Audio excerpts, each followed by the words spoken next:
Bonjour et bienvenue dans ma toute première vidéo YouTube. Je sais, ça fait longtemps, j'ai dit que j'allais ouvrir une chaîne mais je l'ai jamais faite.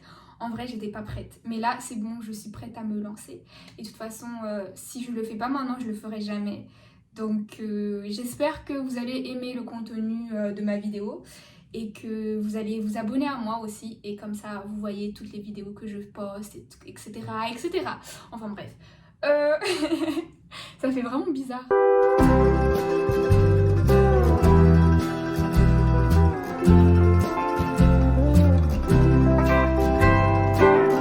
tout le monde, alors déjà bienvenue dans ma toute première nouvelle vidéo YouTube. Comme le titre le dit, dans cette vidéo je vais vous parler de comment j'ai pu vivre aux États-Unis sans me ruiner. Parce que qui dit États-Unis dit money. Comme vous le voyez dans mes photos Instagram, j'ai beaucoup voyagé et justement c'est grâce à mon expérience aux États-Unis que j'ai eu l'occasion de faire tout ça. Et alors un au pair c'est quoi? Tu peux être une fille au pair ou un garçon au pair, c'est ouvert à tout le monde dans tous les cas. Donc c'est une personne qui part à l'étranger pour vivre dans une famille d'accueil et en échange, et ben, cette personne-là, elle va s'occuper de leurs enfants. Ensuite, quelles sont les conditions pour être au pair? Donc pour être au pair, tu dois avoir entre 18 à 26 ans, tu peux pas avoir ni moins, tu peux pas avoir plus.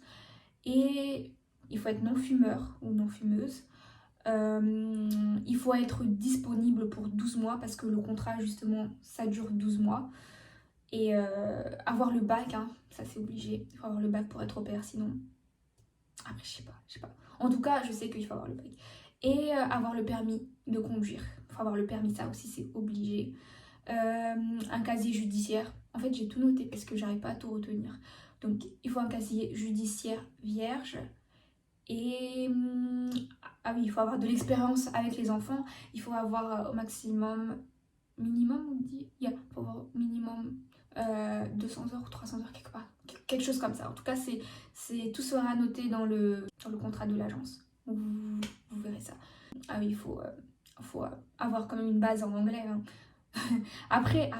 Moi, comme j'ai toujours aimé l'anglais, du coup, j'avais de super bonnes notes en anglais à l'école. Ça, c'était à l'école, parce qu'une fois quand je suis arrivée aux États-Unis, c'est là que je me suis dit en fait que l'anglais que j'ai appris à l'école, ça m'a servi, mais c'est pas le même anglais. Comme on dit, hein, c'est sur place en fait qu'on apprend vraiment la langue. Si tu vas apprendre une langue, je te conseille d'aller dans le pays où tu vas apprendre la langue pour le pratiquer, pour l'approfondir, et c'est comme ça que tu vas réussir.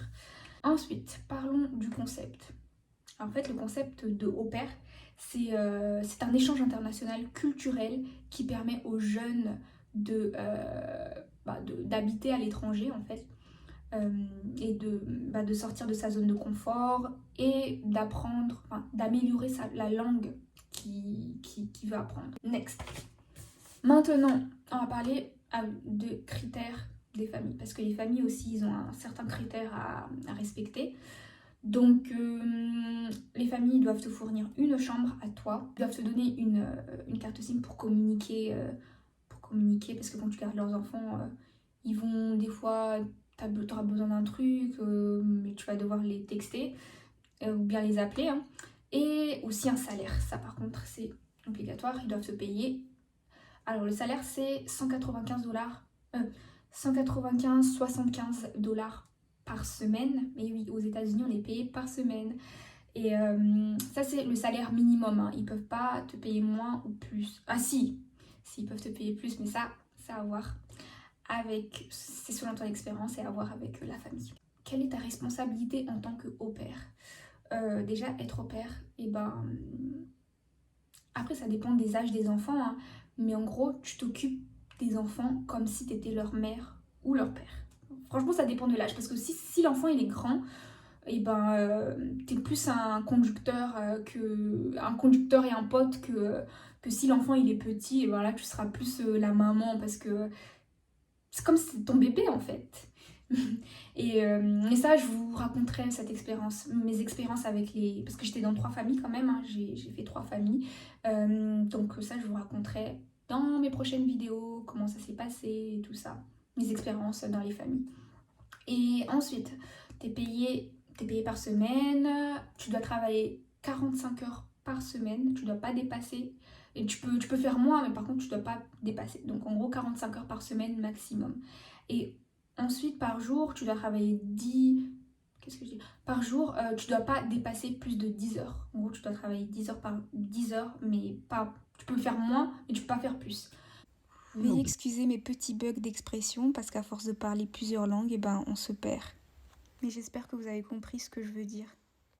Par rapport aux vacances, donc dans le contrat d'au pair, t'as le droit, t'es obligé de prendre 2 semaines, t'es obligé d'avoir 2 semaines de congés payés, c'est-à-dire 14 jours en fait, et pendant ces vacances-là, tu peux aller n'importe où tu veux, tu peux faire le tour des États-Unis ou tu peux aller dans les îles à côté comme la Jamaïque, les Bahamas, Trinidad, etc., Barbados, où tu veux, tant que tu arrives à temps pour retravailler, ça va pour eux. Donc, ouais, ça j'ai parlé des vacances. Et maintenant, parlons de l'agence. Alors, les agences, il y en a plein. C'est à votre choix. Et le budget que vous êtes prêt à mettre dedans. Mais en tout cas, il y en a plein. Donc, il y a Au Pair Care, Cultural Care, Calvin Thomas, Calvin Thomas, Au Pair in America, etc., etc. Il y en a plusieurs. Donc, ça, c'est à votre choix. Et ah oui, moi ce que j'ai payé pour mon agence, j'ai payé à peu près 1500 ou 1000. Je pense que c'était 1500 ou 2000. Entre 1500 et 2000 euros. Dans ce prix-là est compris la training school, parce que quand tu arrives aux États-Unis, la première semaine, en fait, t'as genre une training school, c'est-à-dire c'est comme une classe en fait où on t'apprend les enfants, enfin les comportements, c'est la nouvelle culture américaine, comment ils élèvent les enfants, etc., etc. Et ce qui est bien justement dans la training school, et ben, tu rencontres des gens de toute nationalité, il y a tout, justement ce sont des au pairs en fait. Ce sont des futurs au pairs qui viennent dans la training school. Ils viennent de tout le monde entier et c'est vraiment, c'est amazing. Ouais. C'est là où tu te fais de super bonnes rencontres et tout. Et enfin bref, je vais pas encore rentrer dans tous ces détails-là. Ça, je raconterai dans mes prochaines vidéos. Donc, dans l'agence, ce qui est compris, c'est voilà, le programme de la training school, l'assurance, parce que tu es obligé d'avoir une assurance pour partir aux États-Unis. Tu peux pas partir sans assurance. Enfin, je sais pas. Tu peux pas. Parce que ça coûte tellement cher. Si jamais il t'arrive un truc, tu vas payer ultra cher. Et là, t'es dans le. Je vais pas dire de comment, enfin bref. Mais voilà. Vous m'avez compris. Et quoi d'autre? Ah oui, l'assurance. Le programme, l'assurance. Maintenant, je vais parler du visa. Le visa. Alors, le visa, c'est à nous-mêmes de le payer. Hein. C'est pas compris dans le prix de l'agence.